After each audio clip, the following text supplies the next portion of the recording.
All right. Welcome back, everyone, for another deep dive.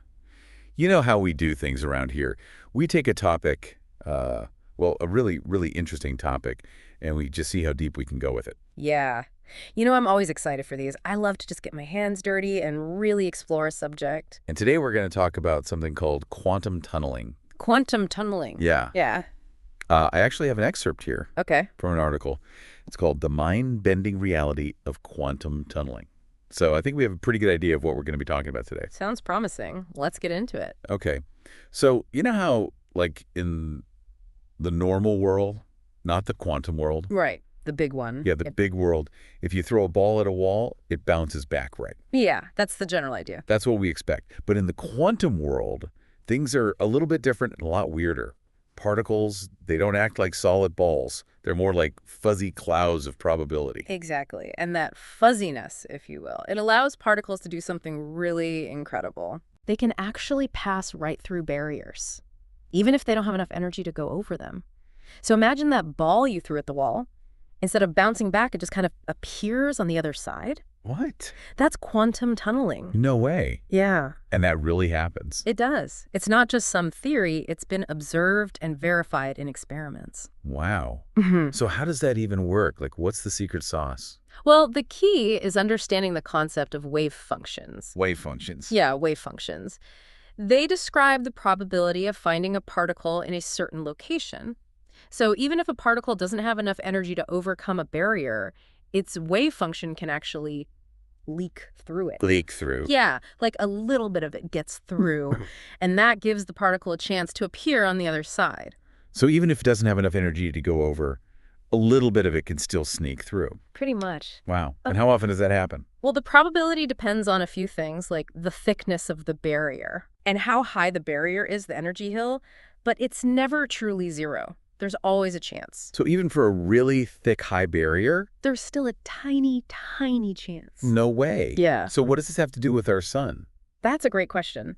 You see, in the sun's core, there's a ton of hydrogen, right? And for the sun to produce energy, those hydrogen atoms need to fuse together to form helium. Okay. But here's the problem. The protons, which are the positively charged particles in the hydrogen atoms, they repel each other. Right. Because, like, charges repel. Exactly. So for them to fuse, they need a huge amount of energy to overcome that repulsion. Way more than the temperature of the sun's core can provide. So how does it work then? Quantum tunneling. Yeah. Even though most protons don't have enough energy to overcome that repulsion, a small percentage can tunnel through the energy barrier and fuse. So a small percentage of protons are just like, I'm going through anyway. Yeah, pretty much. And that's enough to power the entire sun. It is. It's amazing, right? Without quantum tunneling, the sun wouldn't be able to shine. And we wouldn't be here. Wow. That is just mind-blowing. But hold on. How do we even know this is really happening? It's not like we can see these tiny particles tunneling around. Well, we have a pretty big piece of evidence, the sun. It's shining, isn't it? That tells us that fusion is happening and that quantum tunneling must be playing a role. But we've also directly observed quantum tunneling in labs. Oh, really? So we can actually see it happening. Not with our eyes, but we can measure the effects. There are experiments where scientists can send particles at a barrier and detect some of them appearing on the other side, even though they shouldn't have the energy to get there. That's incredible. So we're not just theorizing, we actually have proof. Exactly. And not only that, we've even harnessed quantum tunneling to create amazing technology. Like what?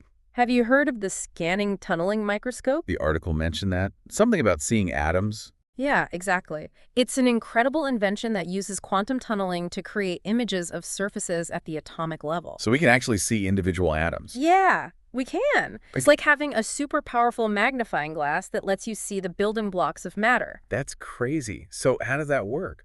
Basically, the microscope uses a tiny tip. It's super sharp, just a single atom at the end.